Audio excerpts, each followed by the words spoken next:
Good morning and welcome to Shattering Myths, a program devoted to the largest and fastest growing segment of society. To those of you who have come to realize, as have I, that all of the world's religious, political, economic, and military institutions are corrupt, that they are counterproductive, and that they cannot be fixed. I am Yahowah. If you'd like to join us anytime over the next 2 hours, we're toll-free, 877-376-45. I received this email from a good friend over the weekend, and he was interested in listening to a television show, and there was no host.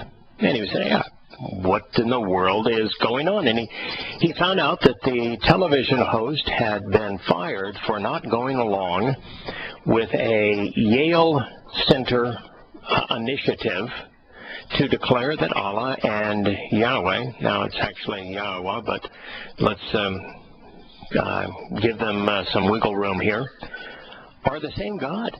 That Allah and Yahweh are the same God, and if you don't go along with it, you're fired.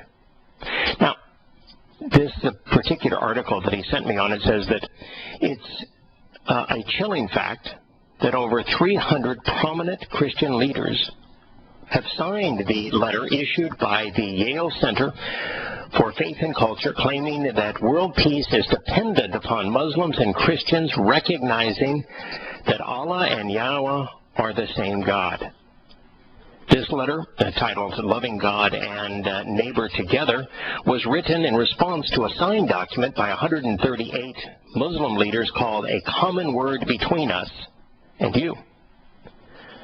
McLaren, Warren, Robert Schuller, who is now deceased, Bill Hybels were among some of the signatories to this outright betrayal. Now, this is a Christian writing outright betrayal of Christ. There is no Christ. In fact, Christ is an outright betrayal of Yahweh. TBM had a conflict over its intolerance for Islam. I was invited on to the TBM show many times when I was speaking out against Islam. But when I was then speaking out against Pauline Christianity, oh boy, I was not welcome anymore. They were intolerant of that criticism. But Hal Lindsey is one who continued to speak in favor of Christianity, but against Islam. And this really famous Christian author has now been banned by TBM for his views on Islam that he was told he had to soften. So it is astonishing, really, that people could be so stupid, so ignorant, so irrational, that they would try to promote the myth that Allah and Yahweh are the same God. Now, the fact is that Allah is not God. It's obvious. Read the Quran. Allah spends all of his time, 100% of the depictions of Allah in the Quran are in hell.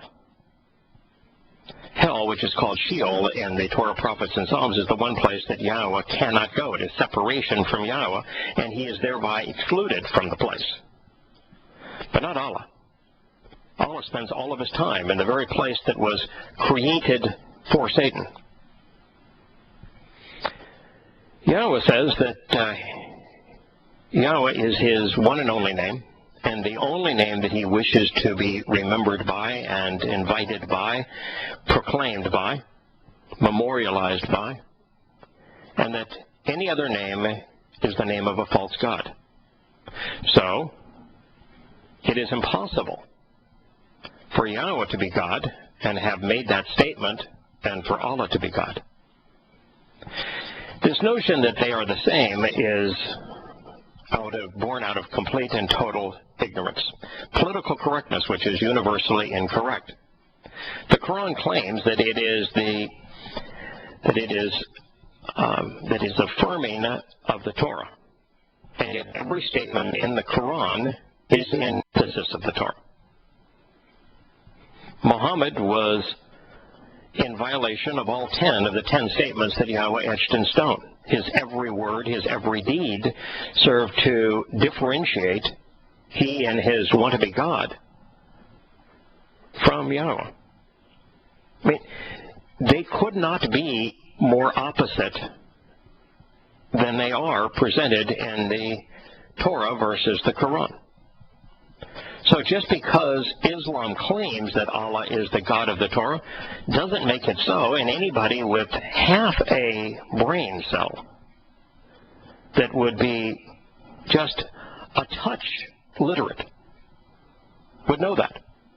So then you have to ask, why is Yale promoting such a lie? When the God of Islam presents himself and his wannabe prophet and his religion as the antithesis of Yahowah. Islam means submission. Yahowah, one of his three gifts to us is free will. Islam celebrates death. Yahowah celebrates life. Everything that Yahowah says that he invites us to participate in, his covenant, there is no mention of his covenant in the Quran, and yet it's the centerpiece of the Torah. Yahowah's chosen people are Israelites, and yet in the Quran, the Israelites are condemned to die. Allah calls them apes and swine. Literally, you could not have a more obvious realization that Allah cannot be God when Allah in the Quran is to have said that his Quran affirms the Torah. Now, there are 1,000 reasons to discard Allah as God. One of which is he claims that the Quran is in pure Arabic, when in fact written Arabic didn't even exist during Muhammad's life, and every important word in the Quran, including Quran, is Hebrew. But the things that make it the most obvious is just the utter stupidity. We have gone over time and again on this program the precise accuracy of the creation account, that 15 billion years looking back from our perspective is precisely 6 24-hour days from the perspective of the Creator at creation. And I've demonstrated that. And I've demonstrated how each day, sequentially, in Yahowah's testimony, accurately depicted the time that the next unfolding events in the evolution of the universe occurred. Even detailed to Yahowah using the term Big Bang. Speaking of dinosaurs.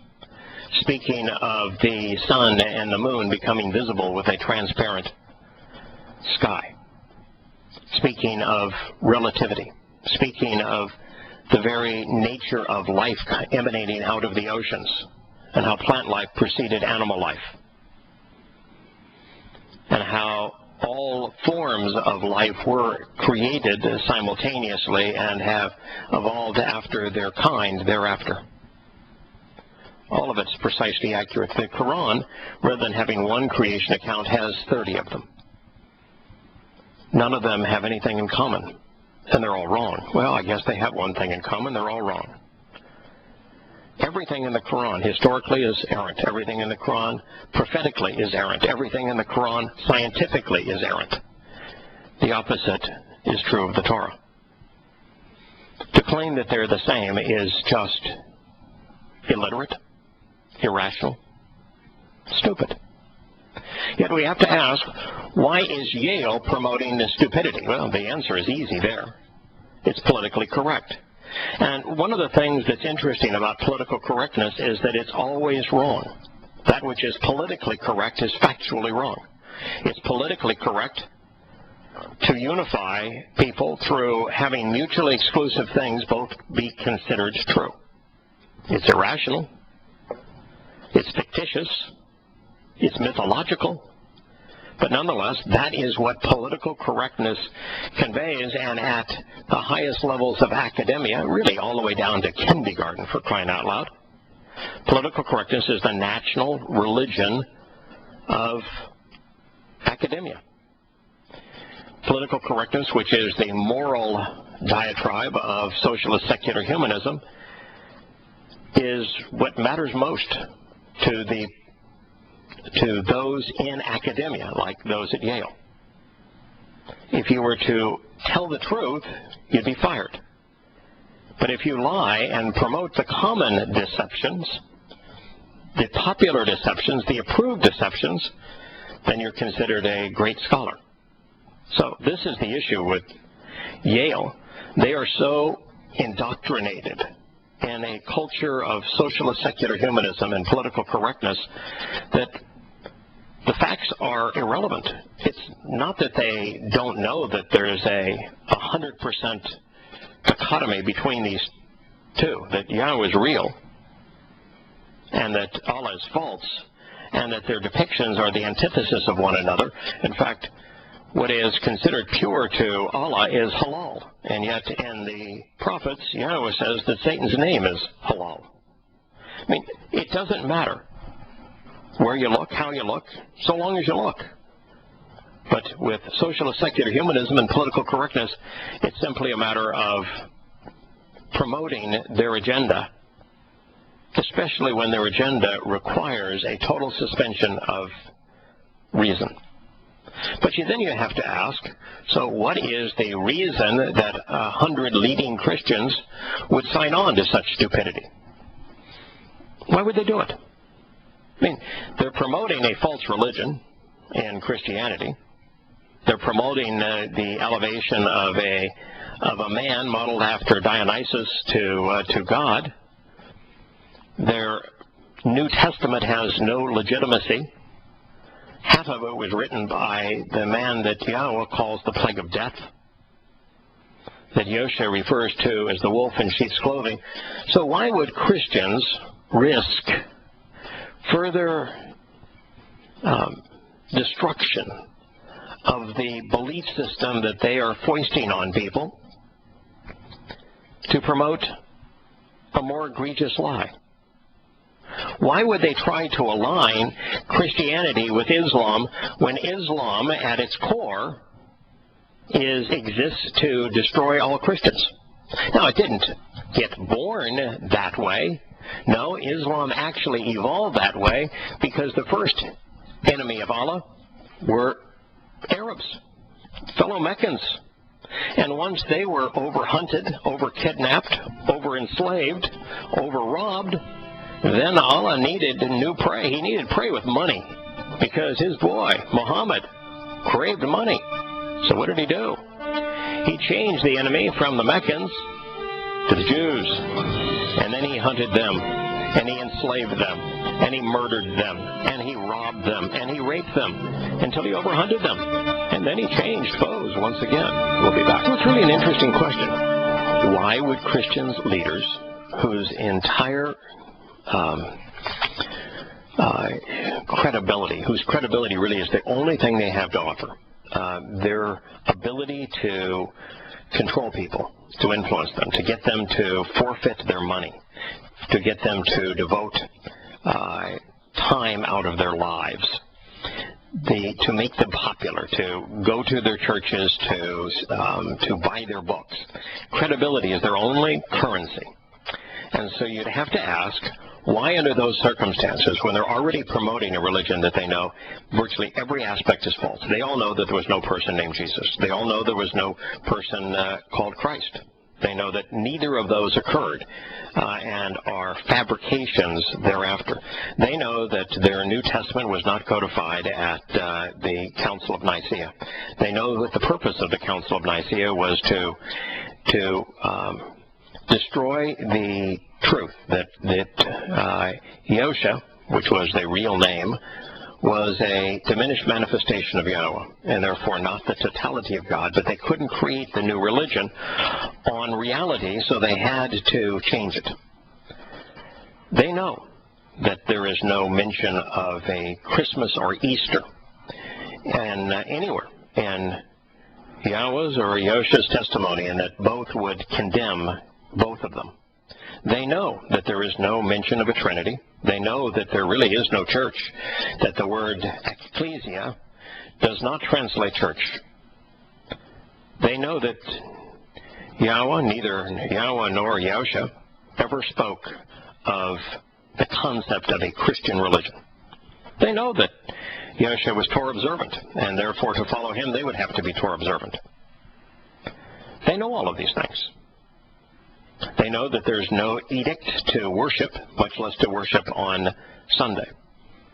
If you were to bring up to any of the leading pastors who are well educated, well indoctrinated, I should probably say, any one of these issues, every one of them would acknowledge what you're saying is true. You could tell them that Yahweh is God's name. It's repeated 7,000 times in the Torah, prophets, and Psalms, and that the 4 letters that comprise Yahweh are among the 22 letters in the Hebrew alphabet, and that they are easily pronounced in thousands of words, and so that Yahweh's name is not hard to pronounce, and they would acknowledge that as being true.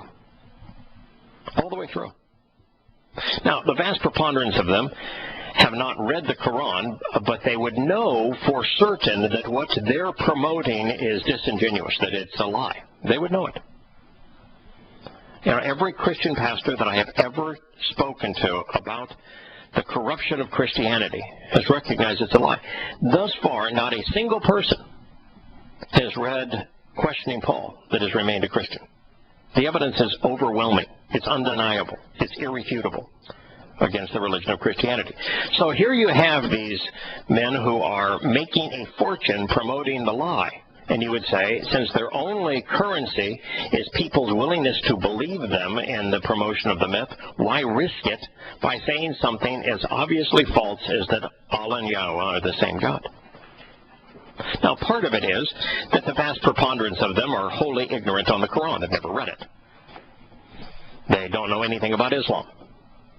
And as a result, they're just speaking out of complete ignorance. But you ought not sign something and make a declaration if you're ignorant. And for those who have read the Quran and who know that Allah is presented in the Quran the antithesis of the way that Yahweh is presented in the Torah and the prophets, then you run into, all right, what's going through their minds? And I have a hunch that perhaps they're all promoting the same wannabe God. Hello, Glenn, what do you think? Well, you seem to be missing the fact that the Latin motto of Yale, a Christian institution, is Lux et Veritas, light and truth. So what comes out of Yale must be light and truth. I mean, Harvard's motto is just Veritas, which is truth. Yale came along later and added light to the truth. So, you're talking about an institution that is a vendor and propagator of light and truth. So you must be mistaken. Yeah, it's the institution that has skull and bones too for its most elitist scholars, which is overtly satanic. So it's the same light and truth that old Paul saw on the road to Damascus. Yep, the light bearer Lucifer. Yeah, same. That's the true light who enlightens all men.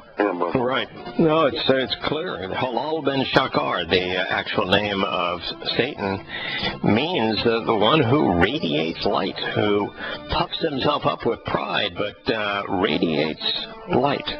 That's the light of the rising sun would be his name. And so, yeah, Hasatan, the Satan, the adversary, he's brilliant to look at and extraordinarily enlightening for some. Well, I think that you have correctly, by knowing the motto of Yale, light and truth. This would be the motto of Adam Weishaupt. It's the motto of the Illuminists. It's the motto of those who would consider themselves enlightened. It would be the motto of socialist secular humanism. And that truth, of course, is never truth.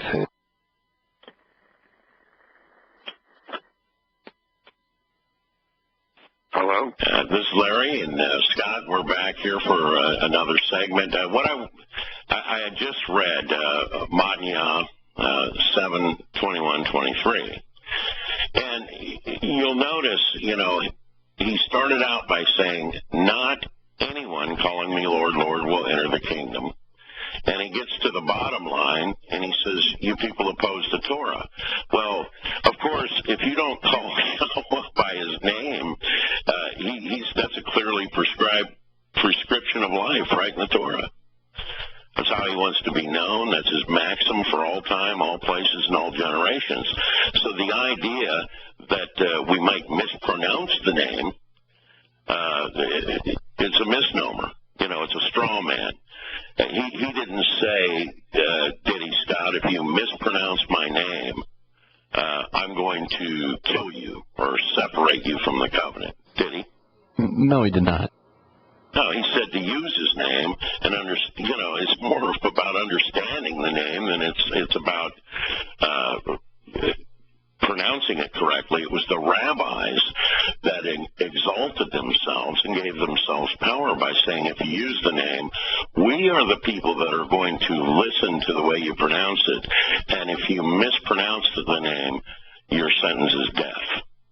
So when they were in charge, they were as bad as the Catholics were during the Inquisition. It was all about power. So Yahowah never said any of these things. They said them. Now I'm going to go to the copy-edited verse in your standard King James Bible.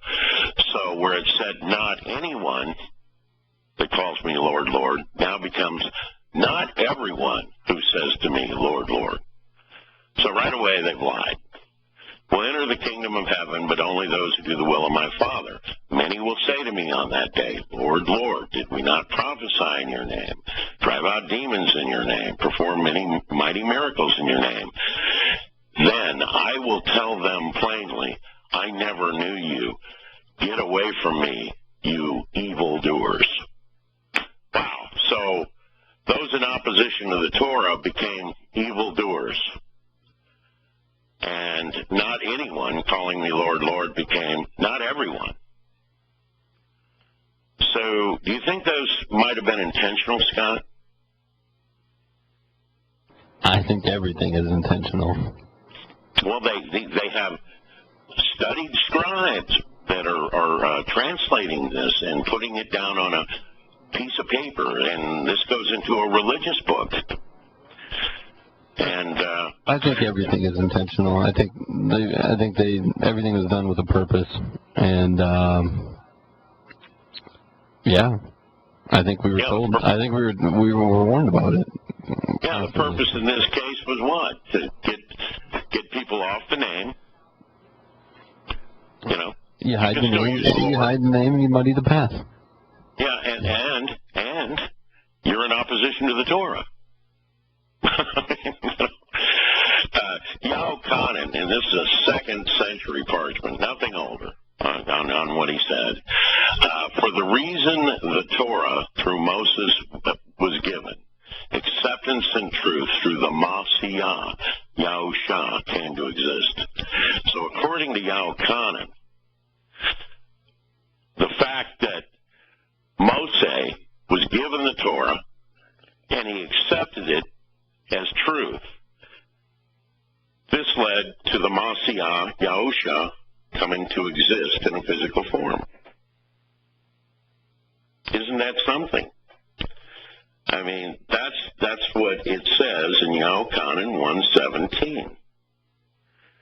Yet, if we look at the King James Version book named after the sun goddess Biblia, what we see is, instead of for the reason the Torah, we see for the law was given to Moses, but grace and truth came by way of Jesus Christ.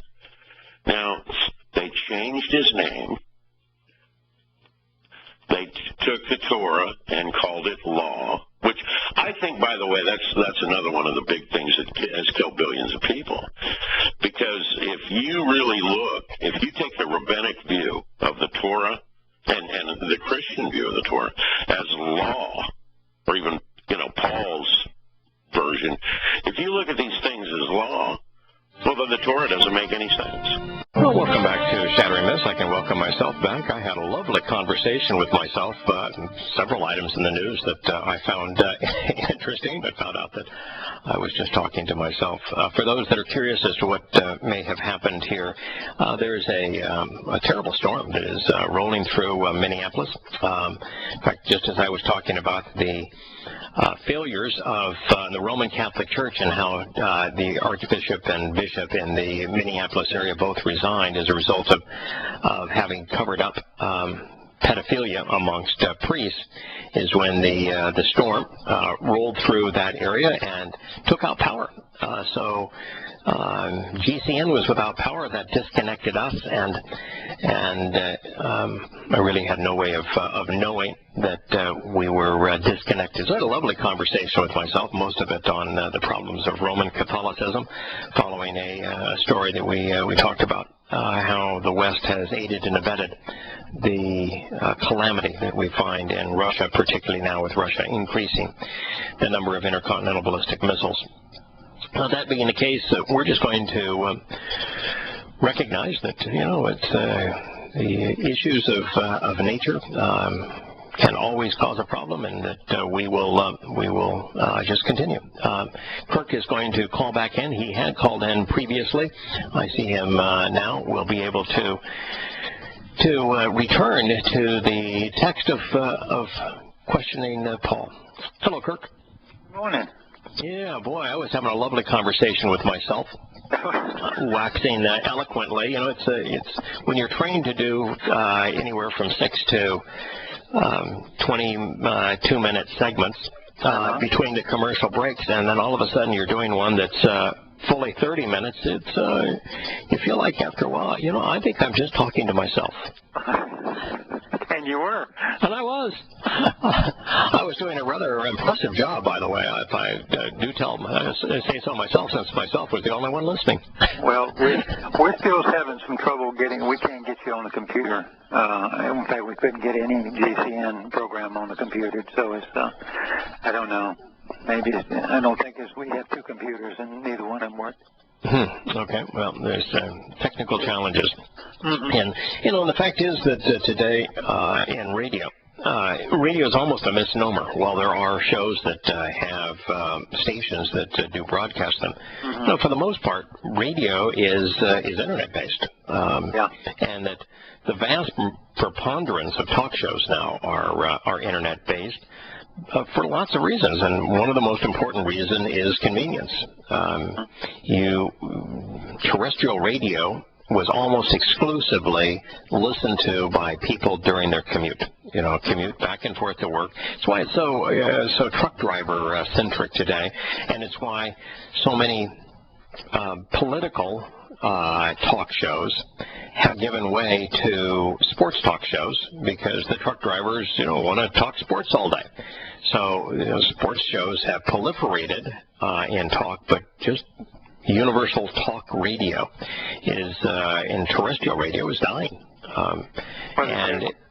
It's going to the internet, and the reason it's going to the internet is, again, you can listen when you want to hear, however you want to hear. You can do a podcast. You can do it from your iPhone, your tablet, from the internet, streaming it live, or as an archive.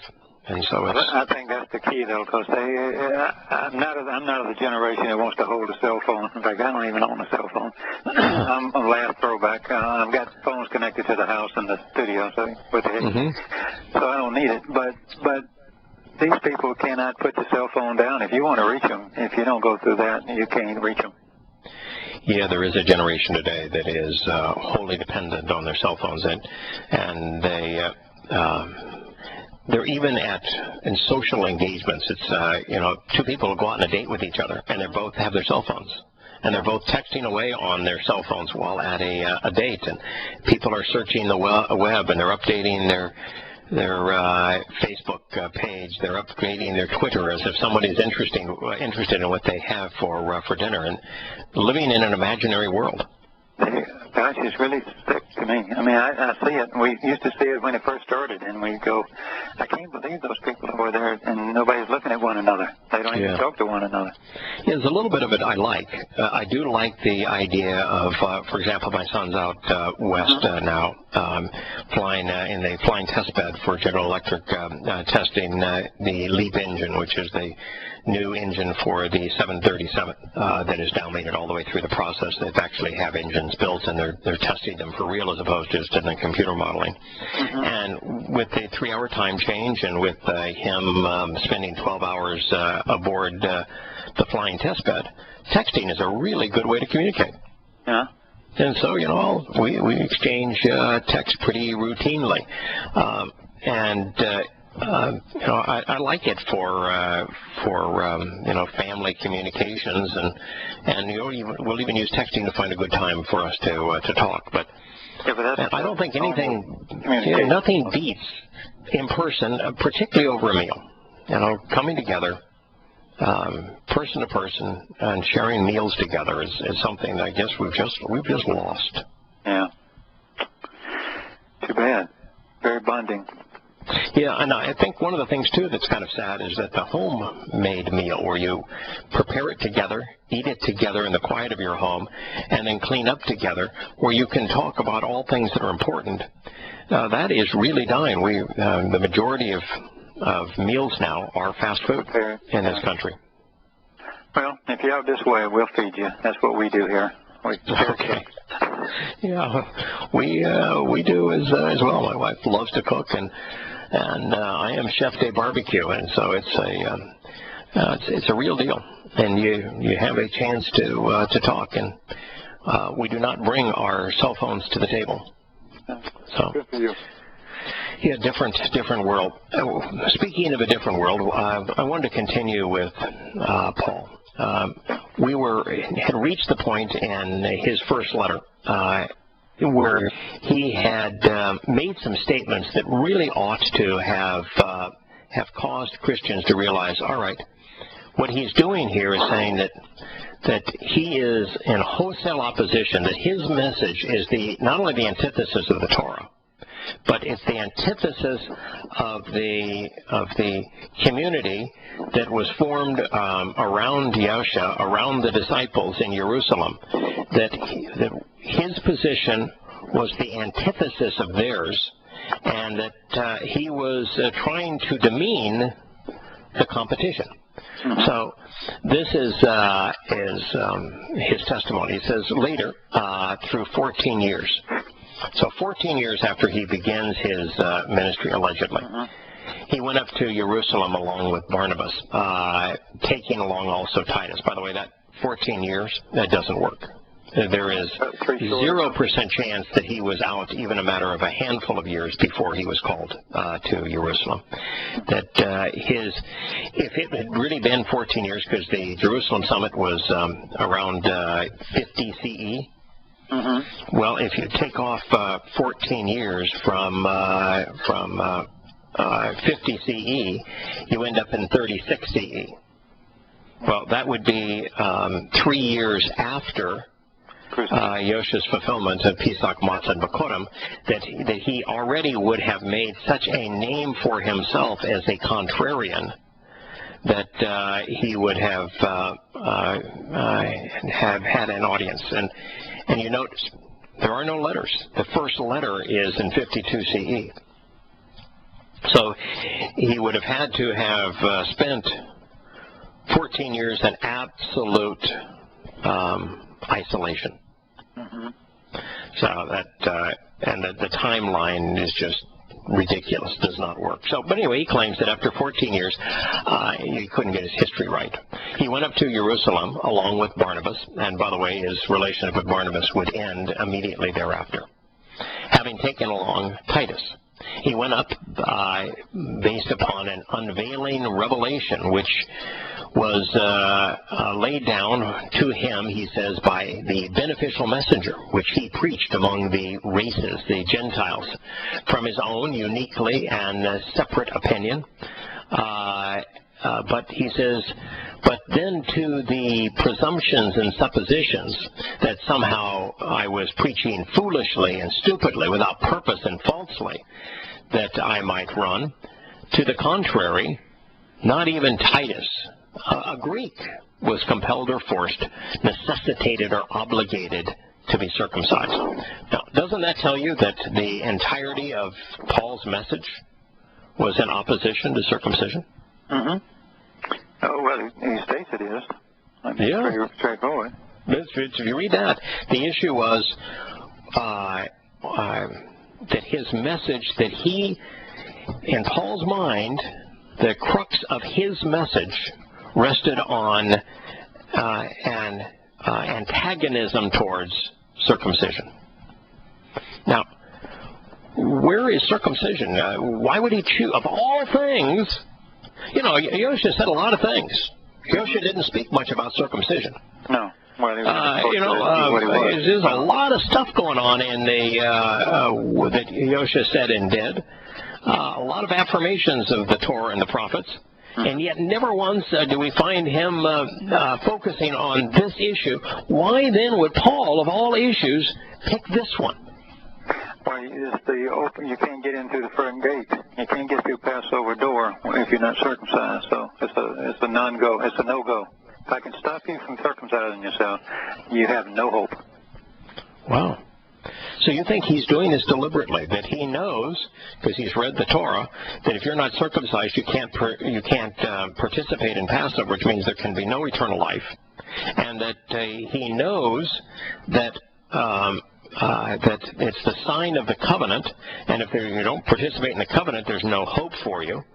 So you think at this point Paul is so demon-possessed, so twisted and warped, that he is deliberately misleading people on, and that's why he picked this particular issue, is that this issue would be an absolute guarantee. There'd be no salvation and no relationship for anyone that listened to him. Yeah, but he's placing himself against also all the Pharisaical Jews as well, and the Essenes and everyone else. They were all for circumcision.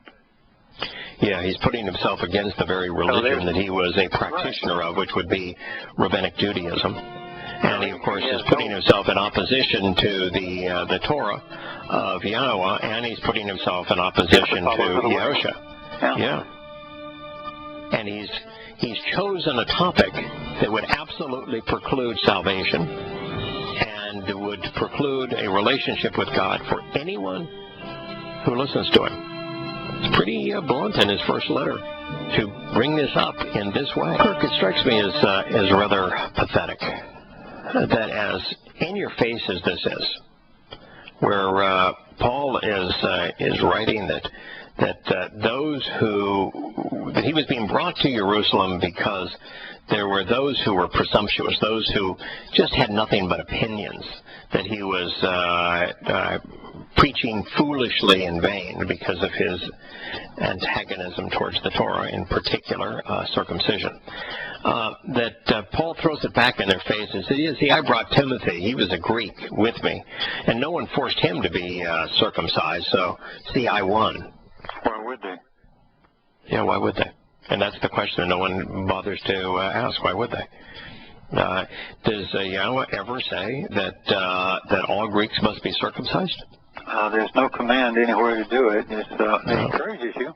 If you want to walk through that door, this is my family plan. And if you don't want to take it, that's fine. But yeah, in fact, he's even saying that that relative to Pesach, he's not saying you must be circumcised. He just says, if you're not circumcised, don't celebrate Pesach. No. But, Paul wasn't encouraging anybody to celebrate Pesach, so there's no reason the disciples ever even would have brought it up. Yeah. Relative to him. Yeah. And and if the statement would be that I brought Timothy with me, and Timothy wanted to be a part of the covenant, and yet there was no discussion of the covenant's requirement to be circumcised from the disciples, then that would have been extraordinarily telling. Then that would have said that the disciples were clueless as to the role circumcision plays in the covenant. Now, I don't think there was any chance that Shimon Kefesh, who was known as Peter, Yahuchanan, John, Jacob, changed to Jacob today, and those who benefited from Shavuot, who were enlightened and enriched on Shavuot, and were able thereby to tell Yahowah's and Yahowah's testimony to anybody, no matter what language they spoke. I don't suspect there's any chance that they didn't know the terms and conditions of the covenant and the role that circumcision plays. No, it'd be impossible. I think it'd be impossible for them to be ignorant of it. Yeah, they would not be ignorant of it. And therefore, in this particular circumstance, you would have had Paul versus the disciples. They're in opposition to each other. And They're in opposition to Yosha, who was circumcised. So Paul is in opposition to Yosha, who was Torah observant and circumcised. And he's in opposition, of course, to Yahowah. Now, why would anyone believe someone who claims to speak for God who was in opposition to God's own testimony? It's an absurdity. I'm just sorry it took me so long to catch it. Then he says, but on the account of the false brothers. So now Paul is going into attack. He is demeaning those who were there to correct him. So he was brought there to be exposed and condemned. But what does he do? He exposes and condemns those who were there. On account of the false brothers who were brought surreptitiously under false pretenses, who sneaked into the group secretly to spy. I mean, how many words does he have to have for spy, secret, sneak, false? Wow. Who are they? Who are they? Yeah. Who are these people? The only people who would have been invited to a group like this, and anybody that's there would have been invited, they have to be members of the covenant who have witnessed Yosha, listened to the preaching of his disciples, and who responded to these individuals, all of whom were Torah observant. And that's the only people who would have been there. Members of the covenant who were Torah observant. All right. Full stop. Yeah. No sneaking. They all would have known each other. They were, in fact, at the time, they were an extraordinarily small but close group because there were so few of them, and the political and religious authorities in Jerusalem were so opposed to them. Mm-hmm. So it would have been impossible to have somebody who was a false brother who claimed to be part of the covenant enter a meeting like that, because the political and religious authorities were ever ready to kill anybody who part of this group. Part of this group. So what Paul is claiming here is absolutely impossible at this time. And by the way, I mean, all you would have to do is study what happened in Jerusalem at this time, and how the Pharisees and Sadducees and Essenes and the scribes all dealt with, not only with Yosha, but those who followed him. What happened to Shimon Kepesh, Peter, at this time? What's interesting now, Kirk, is that Paul says that they were there to secretly spy on the freedom and liberation that we possess in Christo. Now, the fact is that it's the Torah that liberates. Mm-hmm. Now, Paul is in opposition to the Torah. The Torah, according to Yahowah, liberates. But according to Paul, it's the Torah that enslaves, and that some mythical non-connection between Christo and his interpretation of him liberates people from the Torah. So, according to Paul, I guess, since the subject here is circumcision, that those who follow Paul's interpretation of Christo are liberated from circumcision. Well, that would liberate them from the covenant too, wouldn't it? Yeah, that would be too bad for them. Yeah, that would liberate them from Passover, which means that would liberate them from eternal life. Yeah, I don't know how many verses you could possibly find in the Torah that don't say this is my deal, this is the covenant. It never changes. It will always be forever. I mean, so they all knew that. They knew it better than you and I know it. Yeah. What's interesting, of course, is that would there have been anyone in this room, anyone, that would not have known either directly or one person removed the Yosha? I would think not. I would think they'd be scared of anybody. Too many outsiders would scare them to death, I think, too. Yeah. It would be almost like a betrayal to bring somebody from outside. Of course. Yeah, of course. It would be within about 50 years of this time, maybe 70 years of this time, Rabbi Akiba personally hunted down to kill anyone who wasn't loyal to Rabbinic Judaism in the most egregious sect at this time was those that were part of the Jerusalem called out assembly. Now, it's also interesting here that the Talmud at this time speaks of those who were followers of Yahusha, and it attacks them on a very interesting venue. It says that because they use the name, they are to be hunted down and obliterated. And then it talks about, but then what do we do with their text? Because they were writing their text in Hebrew, and they included the name Yahowah and Yahusha in them. And then the rabbinic Jews said, now what do we do with their text? Because we're not supposed to burn anything with Yahowah's name in it. Mm-hmm.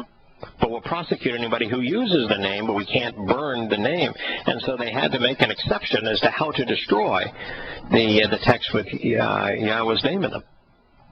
So what did they do to do that? How did they? I forgot. I know you said it once before. Oh yeah. Well, Rabbi Akiva, what he did is he cut off the bow finger, finger on the right hand of anyone who did not proclaim that that he was the official designee for rabbinical Judaism, swear allegiance to rabbinic Judaism, and then also acknowledge that Bar Kokhba was the Messiah. Okay. And so that was the identification, and then they were ostracized from society. So historically, there isn't any chance that this could be true. Look at what Shimon Kefish did. Shimon Kefish, while the rabbinic Jews were trying to get Yahusha crucified to kill him, he denied him 3 times that very night, didn't he? Mm-hmm. So do you think that Shimon Kefish, at the head of this committee here, is going to be inviting people who would do him into the meeting? To what end? I mean, yes. And how could there be liberation in Christu that these people would not be enjoying, since that would be the only thing that they all had in common? Yeah. Some of this gets to be really stupid. It's just really stupid. You know, it's why in the world is the Christian unable to process this?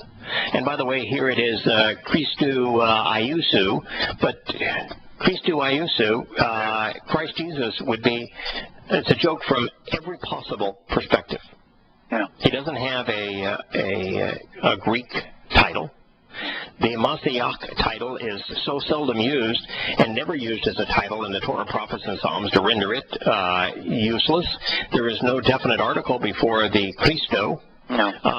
So it's not being presented as a title, and there is no correlation between Iusu and Yahusha.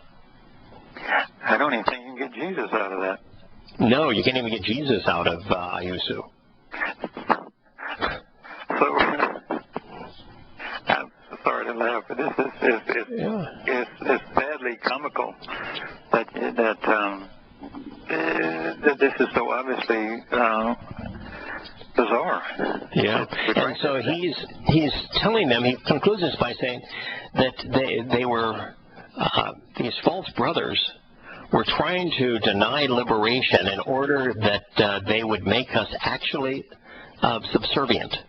They would control us for their own ends, making slaves of us and bonding us. Well, what does Yahusha say that in the first statement that he etched in stone? He says, I'm setting you free. Yeah, I'm Yahowah. I'm the one who liberated you from bondage, yeah. So how would somebody who was Torah observant bringing someone into bondage when, in fact, according to Yahowah, the very definition of the whole purpose of the Torah, I mean, even that Christian guy that you said was going to write on the importance of the 10 Commandments? Oh, yeah. I mean, they all know that the 10 Commandments provide extraordinary clarity and focus on what's important in the Torah, and it begins with Yahowah introducing himself by name and saying, "I'm the one who liberated you from slavery." And yet Paul is claiming that the Torah is and he didn't mention Torah, but these false brothers who were in opposition to him, who were somehow interested in, committed to circumcision as the sign of the covenant, that they were trying to enslave? There is not a document in the world that's more freeing than the Torah. Than the Torah, yeah.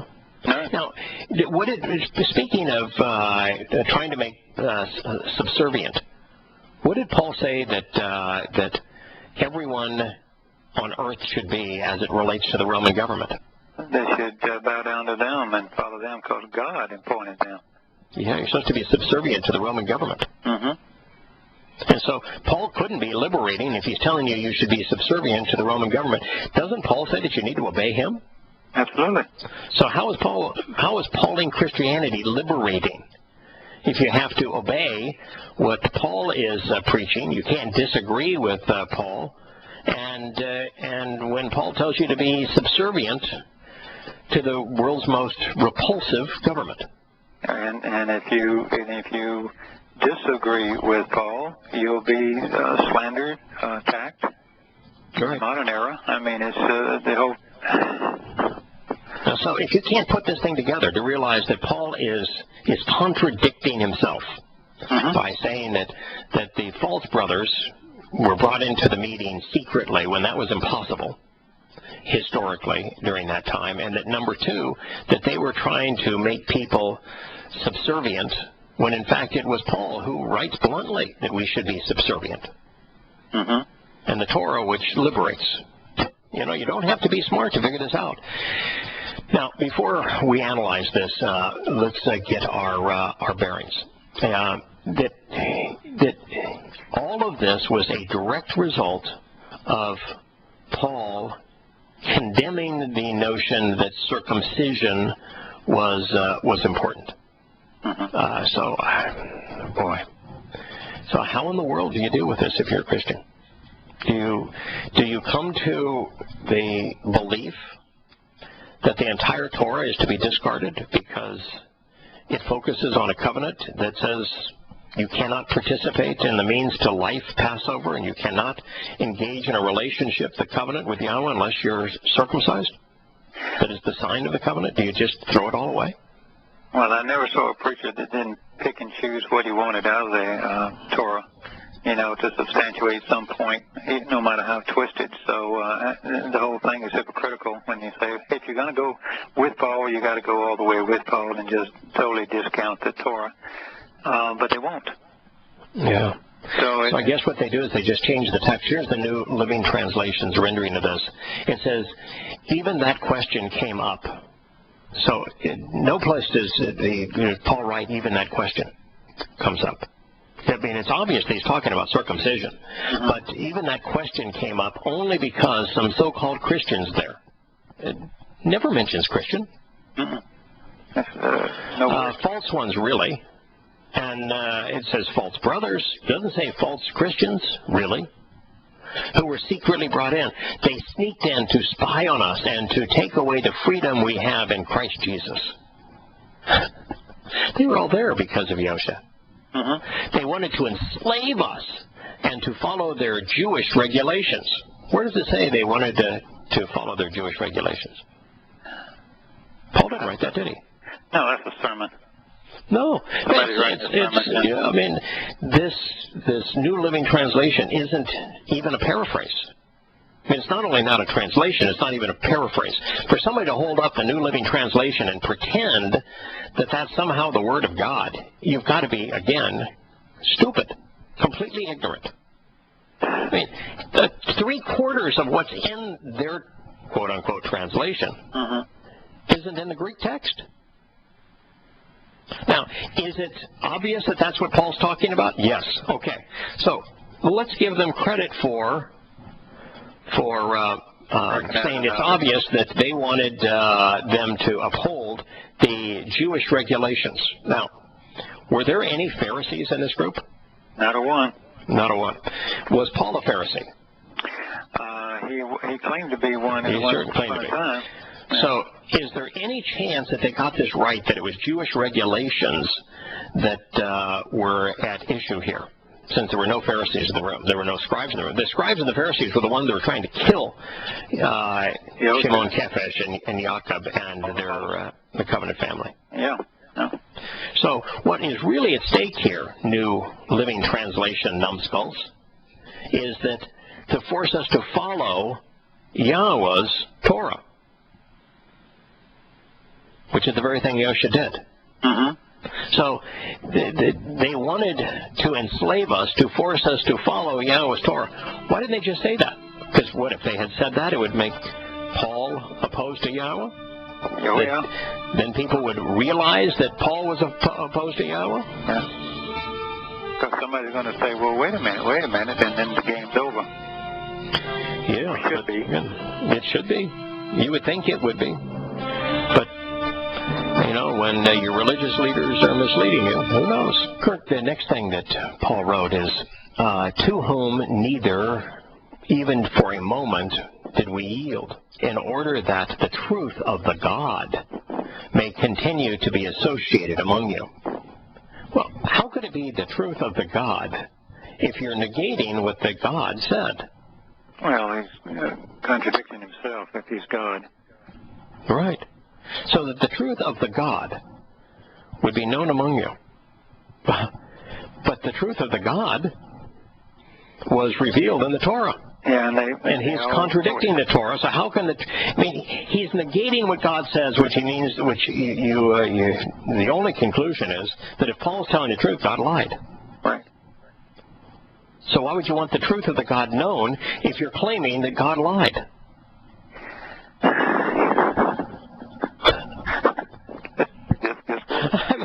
How do you make this work if you're a Christian?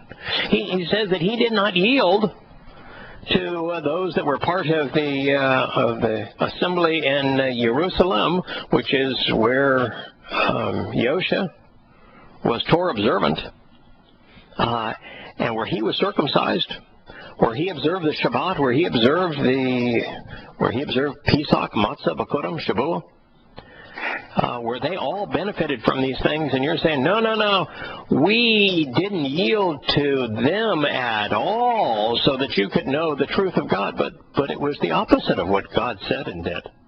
Yeah.